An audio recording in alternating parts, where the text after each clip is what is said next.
You were not pleased. My gut feeling is your wife is opening up a boutique in Hollywood. That's probably why. That's probably why you're here. But no, that's not happening. However, at least not yet. My older daughter might be looking at some schools in Southern California. One of which you might be, I don't know, the most famous unpaid booster for these days, the University of Southern California. So maybe Uncle Colin can, grease the skids a bit. It could be helpful. But we can talk about that off the air. How are you? I'm great. Let me throw this at you. Yeah. I was just listening to Draymond Green. Yeah.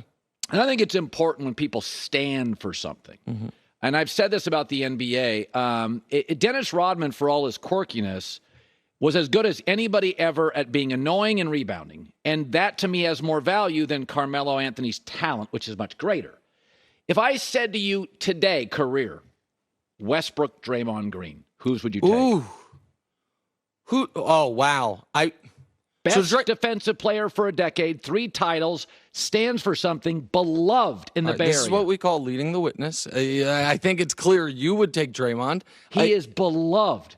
Yeah, Hall of Fame podcaster, too, I hear. He's one of the best out there. One of the best out there. So, listen, I'm doing for my podcast the 50 best players last 50 years. Westbrook's on the list, Draymond is not. So, however, that doesn't mean I'm saying that I wouldn't, whose career would I rather have?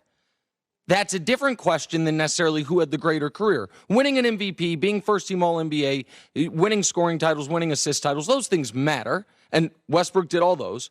Draymond was, I think he is showing he was the second most important piece of the Warriors dynasty. And I think goes Steph, then Draymond. He also, when Westbrook now leaves the city, this is what people do. Whew. Yes. Draymond stands for something. He is an authentic, game-changing, best-of-a-decade player. That's all true. Let me just give maybe a bit of a devil's advocate. Okay. Westbrook has shown, for good and for bad, Russell Westbrook's play translates basically anywhere until this season. Like there's going to be a ceiling to it, but he's going to drag a mediocre collection of talent to the playoffs. He's going to get his numbers. He's going to be box office, all those things. Do you think it's fair to say if Draymond Green, instead of being in, remember what if they would have done the Klay Thompson, Kevin Love trade? Draymond could have been thrown into that.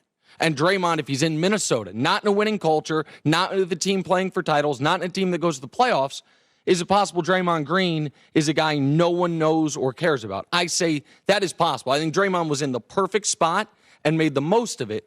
Russ would have made any spot work for him to a degree. For him. It would have worked for him. Yeah, but it's also, right now, Russ, it's obviously gone south on him, but there was a period of time where he was, people need to go back and look at some of the playoff runs with Durant. He was not always the bad guy. He was not always a problem. He was a really, really good player for a period of time. And then 2017 happens where Durant leaves, Russ gets the MVP, gets the triple-double, and in those 2017 postseason, plays 5 games, averages 37, 13, and 12. Yeah. And they lose in 5. That's the fork in the road moment of Russ's career. He either could have learned, okay, I just averaged 37, 13, and 12. I had a 50-point triple-double in these playoffs, and we lost. I need to adjust.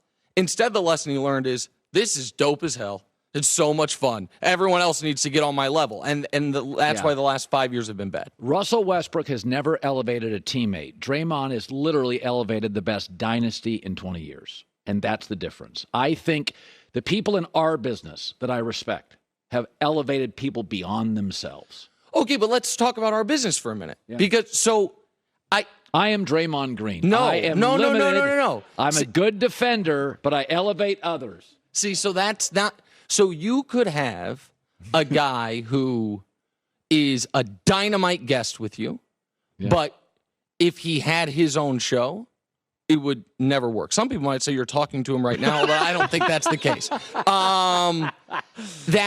Is that more valuable than someone who could do what you do, just a worse version of it? Do you understand what I mean? Draymond is one of the greatest complementary pieces ever. Is that better than being an average leading man?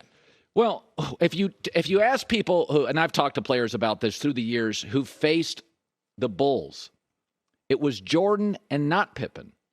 It was Jordan and Rodman. At the end, sure. People were like, Magic will tell you, Rodman was completely annoying. Jordan was on another galaxy. Pippen would get his 18. It was Rodman's ability to disrupt and discombobulate a Laker, Piston, Celtic offense that he was actually totally undervalued. And I think we don't understand, like if you ever worked with somebody in any job you've ever had, it's almost like our mothers. And they do all the thankless crap, and you're like, they don't get a lot of headlines. Sure. But you think to yourself, man, they run the house. They run the... Draymond has got a Marcus Smart appeal. Who's the hardest guy to guard? I'll take him. 100, and he adds a toughness to a finesse team. Oh, they're the skinny jeans team of the decade. 100, and what they do, his synergy with Steph is unbelievable because he's an underrated passer. I think Draymond should have 3 Defensive Player of the Year awards. I used to say that, and people would think I was hating on Kawhi Leonard because Kawhi won 2 of them. Draymond finished second. I think Draymond's been the most impactful defensive player of this generation. Totally agree. And he's a smart enough offensive player that the fact that he hasn't been able to shoot in 5 years, he doesn't kill you on offense. You know what I mean? Because he's such a good passer. Sometimes. Absolutely. So I'm not here. I just think the comparison with Russ is so difficult because they are so drastically different. I could have thrown out Carmelo Anthony, but Westbrook is more relevant because of he's a Laker and is because he's been polarizing. Yeah, but you also are. I feel like I once upon a time heard you argue that Julian Edelman over Calvin Johnson. That was, first of all, I'd been drinking the night before. It came in. I had very little sleep. But that's the same type of thing, right? The transcendent talent versus the Calvin Johnson's better than Edelman. But I said, you don't say. In life, Edelman's career, I'd take over his. I won championships. I was part of the greatest dynasty. It stands for something. Edelman is the most memorable, not Moss, he's the most memorable. Gronk and Edelman are Brady's running mates for the dynasty. And there's value in these people that maybe don't have the great singing voice or the great vertical leap. But you're like, man, we don't win it without them. Their toughness, their guile, their ability to say, hey, I'll go over the middle and get smoked. I'll have 3 concussions in 2 years, but I'll make the catch. And then the sideline guy prances up, makes the touchdowns. We love him. But the reason the safety's late to that guy, because Edelman's underneath all game doing drag routes with 13 catches. And I guess what it is there's such value to so many people in sports. It's the defensive coordinator in college football who's kind of frumpy and never gets offered a head coaching job. But I grew up with one of those guys, Jim Lambright, that stayed for Washington for 30 years. And we had bad offenses. We never had a bad defense. And he tried to be a head coach, and it failed. So I'm sticking up for the guy. Listen, Colin Cowherd always been champion of the underdog. We know this. It's part of your brand.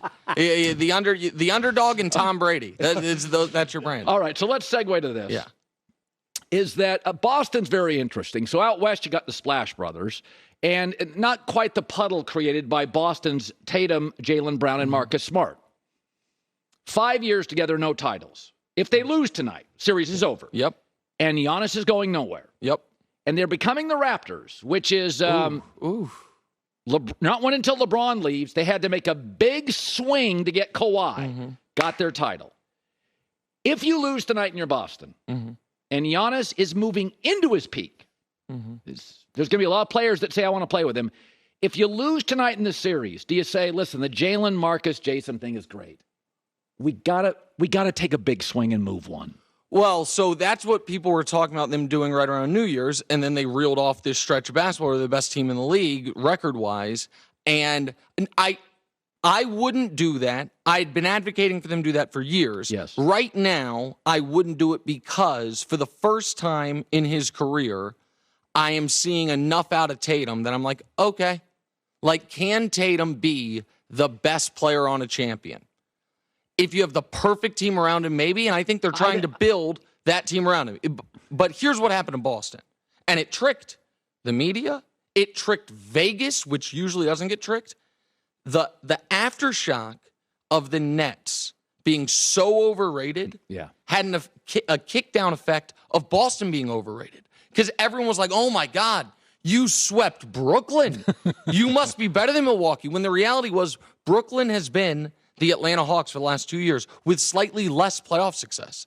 This is the same regular season success. Hawks been to a conference finals. Hawks also lost this year in round one, except the Hawks at least got a game. They didn't get swept. But people were so enamored by what they did to Brooklyn, they thought that, no Middleton. What they failed to recognize was this.